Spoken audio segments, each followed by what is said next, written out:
سلام دوستای عزیز، امیدوارم که هر کجای هستین جور و صحتمند باشین. به یک ویدیوی دیگه از اپرچونیتی فور افغانستان خوش آمدین. در این ویدیو طریقه آموزش ثبت نام بورسیه قرقیزستان را برایتان نشان میدم که شما چگونه میتوانید ثبت نام بکنید. دوستای عزیز، اگر شما قبلا حساب در بورسیه باز کرده، نیاز نیست شما دوباره برین حساب برای خود باز بکنید. اگر حساب قبلا نساختین، شما قبل از اینکه وارد اپلیکیشن خود شوین نیاز به ساختن یک حساب دارین یا اکانت دارین که در قسمت پایین نوشته است Don't have an account register. چون ما قبلا حساب نداشتیم، میریم برای خود یک حساب باز میکنیم. Don't have an account اینجا کلیک میکنم. در این قسمت که آمدین ببینید دوستان عزیز، در مرحله اول از ما ایمیل خواسته که ما باید ایمیل خود اینجا اضافه بکنم.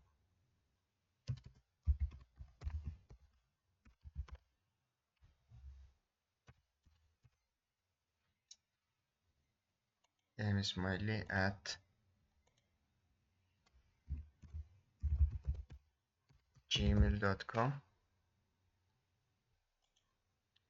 یک پسورد برایش اضافه میکنم.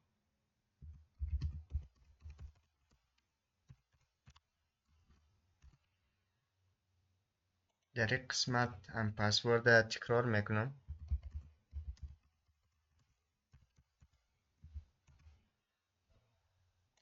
نام شخص نوشته میکنم.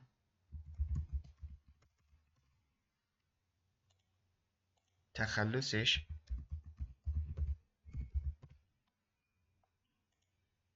در این قسمت کشور انتخاب میکنم که کشور ما افغانستانه. این شماره تماس 0744 62 84. بالای راجستر کلیک میکنم.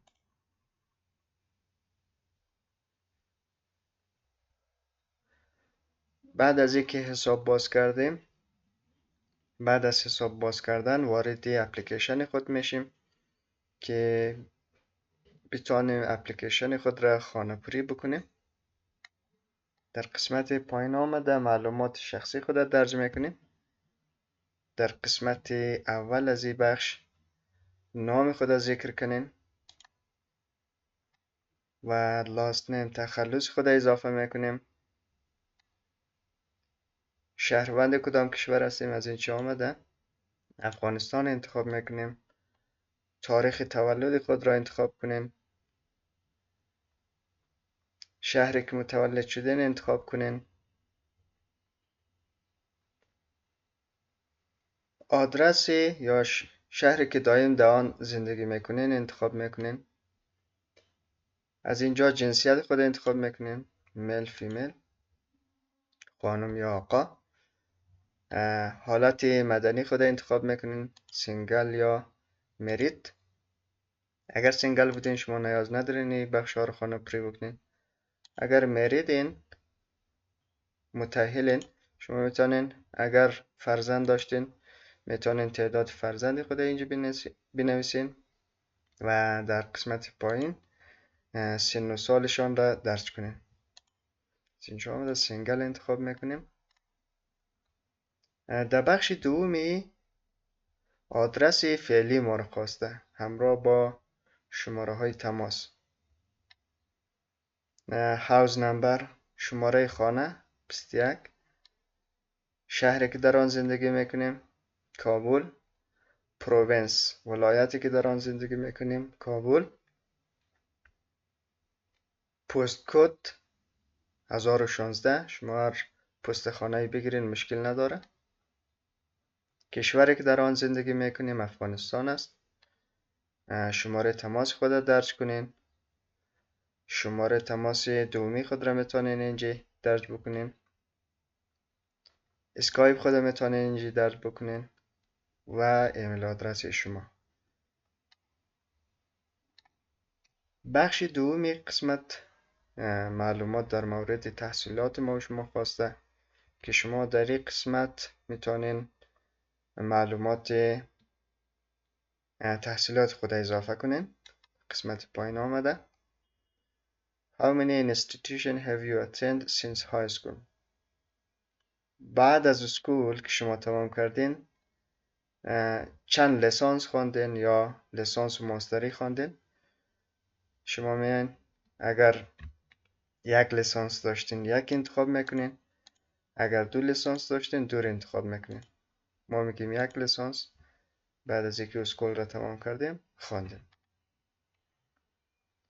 در این قسمت شما میتونین همون تقدیرنامه و تصدیقنامه از کورس، از مکتب، از پوهنتون یا از کدام برنامه‌های آموزشی که اشتراک کردین گرفتین، شما نام و سرتیفیکت را اینجا اضافه میکنین. انستیتیوشن یک، شما در این قسمت نام پوهنتون را نوشته میکنین که شما در کدام پوهنتون لیسانس خود خواندین. پوهنتون کابل فرض کنین، نوشته کنین پوهنتون کابل. در این قسمت پایینش آمده آدرسش نوشته میکنین که پوهنتون کابل در کدام قسمت افغانستان موقعیت داره، آدرسش نوشته میکنین.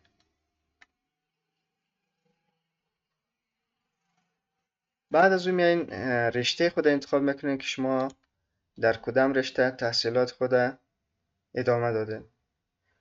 شما در 4 رشته میتونین اپلای بکنین در این بورسیه که اول رشته خود میبینین که آیا هست یا نیست. بعد از اون میتونین در این بورسیه ثبت نام بکنین.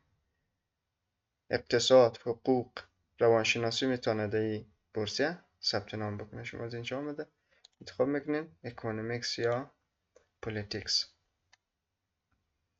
تاریخ شروع، همین لیسانس خود در کدام تاریخ شروع کردین، تاریخش می نویسین، ماه و روز و سالش. در کدام تاریخ ختم کردین، تاریخش را می نویسین در این قسمت که در این ماه، در این روز، در این سال من تمامش کردم. دیگری تایپ، از این شما میتونین انتخاب بکنین که در کدام بخش خواندین لیسانس خود. Bachelor of Science.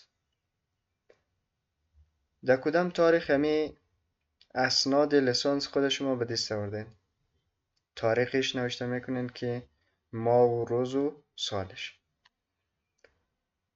دیپلمه خود را در این قسمت بالای آپلود فایل کلیک میکنین، بعد میرین فایل انتخاب میکنین، میارین آپلود میکنین و ترانسکریپت نمرات خود هم دیپلم خود آپلود میکنین و هم ترانسکریپت نمرات خود آپلود میکنین. بعد Save and Next میزنین. در این بخش شما میتونین تجربه کاری خود اضافه بکنین. شما از اینج میتونین در چند جای کار کردین. میتونین فکر که یک جای کار کردین. در قسمت پایین آمده نهادی که در او کار کردین چی هست، نام نهاد نوشته میکنین و آدرسش. پوزیشن در کدام بخش کار کردین، شما میتونین از این پوزیشن شغلی خود انتخاب بکنین. تاریخ شروعش در کدام تاریخ، در کدام ماه، روز و سال شروع کردین و تاریخ ختمی یعنی وظیفه خود شما اینجا اضافه میکنین که در کدام ماه، در کدام روز و کدام سال همین وظیفه شما ختم شده. برایتان معاش پرداخت میکرد یا رضاکارانه بود. شما میتونید از اینجا انتخاب بکنین پید یا ولنتیر. دیگه سوپروایزر استخدام کننده که بوده شما را، موقعیت شغلیش چی بوده، شماره تماسش، ایمیل آدرسش و در این قسمت شما مسئولیت هایی که به عهده داشتین به شکل خلاصه نوشته میکنین. بعد از او در قسمت پایین آمده Save and Next میزنین. مرحله سوم که آمدین English Language Qualification. شما میدونید کوالیفیکیشن آیلتس دارین، تافل دارین یا ادر دیگری دارین. اگر تافل داشتین شما از اینج میتونین نمرهشی، تاریخی که امتحان خود دادین و از این قسمت امو فایل او را آپلود بکنین. گفته این امو سرتیفیکیتی که گرفتین بیشتر از 2 سال نگذشته باشد. بعد از او در قسمت Save and Next میزنیم. پرسونال استیتمنت. دوستان عزیز، در این قسمت در شما یک بیانیه شخصی یا یک مقاله خواسته که در اینجا 3 سوال داره. گفته چرا OSC اکادمی را انتخاب کرده، چرا مشخصا همون رشته ای که انتخاب کرده او رو میخوایی بخوانی و همچنین چه تأثیر میتونه روی اهداف شما داشته باشد این بورسیه OSCE قرقیزستان که شما را گفته در حد اکثر 700 لغات باشد. شما میتونید اینجا اضافه بکنید. بعد از او ریفرنسیز خواسته، 2 دونه ریفرنس که شما اگر از دانشگاه دارین یا از ساحه که کار میکنین، نام ریفرنس خود نوشته میکنین، چی رابطه با شما داره، مثلا برادرتان است، دوستتان است، استادتان است، شما اینجا نوشته میکنین. شماره تماس نوشته میکنین، ایمیل آدرس و همون ریفرنس شما میتونین از اینجا آپلود بکنین. قسمت آپلود میرین، فایل انتخاب میکنین، آپلود میکنین.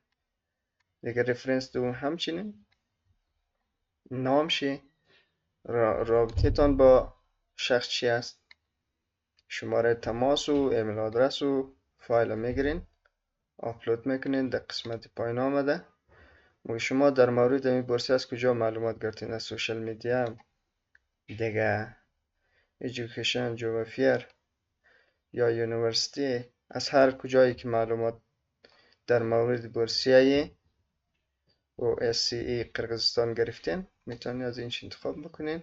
ما این سایت این معلومات گرفتیم و در قسمت پایین آمده نام خود کامل نوشته میکنین، Save and Next میزنین.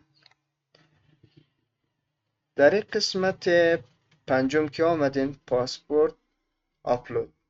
در این قسمت شما میتونین که پاسپورت خود فقط آپلود بکنین. در بالای آپلود کلیک کنین، قسمت میرین فایل پاسپورت خود انتخاب کرده آپلود میکنین. بعد از اون Saved and Next.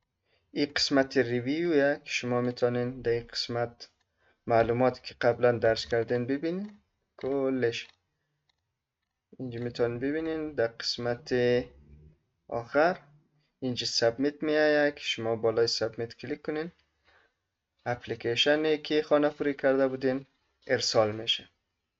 این بود طریقه ثبت نام بورسیه OSCE قرقیزستان.